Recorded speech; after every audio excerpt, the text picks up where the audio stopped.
Assalamualaikum warahmatullahi wabarakatuh. Di sini saya akan mempresentasikan materi pembelajaran bab 4 tentang Indonesia dari masa kemerdekaan hingga masa reformasi. Di sini saya akan menjelaskan mengenai apa itu serangan umum 1 Maret 1949. Yang pertama adalah latar belakang serangan umum 1 Maret 1949. Peristiwa serangan umum 1 Maret 1949 adalah momen penting dalam perjuangan Indonesia mempertahankan kemerdekaannya. Peristiwa ini diakibatkan oleh ambisi Belanda untuk menguasai Indonesia setelah proklamasi kemerdekaan pada 17 Agustus 1945. Belanda melakukan berbagai usaha untuk merusak negara kesatuan Republik Indonesia melalui perundingan yang merugikan dan agresi militer Belanda II yang dimulai pada 19 Desember 1948 di Yogyakarta. Letjen Simon Hendrik Sport, Panglima Tentara Belanda, menginstruksikan serangan terhadap Yogyakarta, ibu kota Indonesia saat itu. Dalam agresi militer Belanda II disebut Operasi Gagak. TNI merespon dengan menyusun strategi melancarkan 4 serangan bersamaan.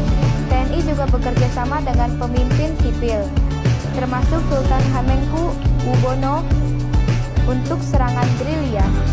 Pada awal bulan Februari 1949, Sultan mendengar bahwa masalah Indonesia akan dibahas di PBB pada bulan Maret. Untuk menunjukkan keberadaan Republik Indonesia, Sultan mengusulkan serangan umum pada 1 Maret 1949 dan mengadakan pertemuan rahasia dengan Letkol Soeharto tentang rencana tersebut. Letkol Soeharto mulai mempersiapkan pasukan untuk serangan. Kedua, kronologi serangan umum 1 Maret 1949. Pada tanggal 1 Maret 1949, serangan umum dimulai pagi hari setelah sirene berbunyi. TNI menyerang dan berhasil memasuki Yogyakarta meskipun ada perlawanan dari Belanda.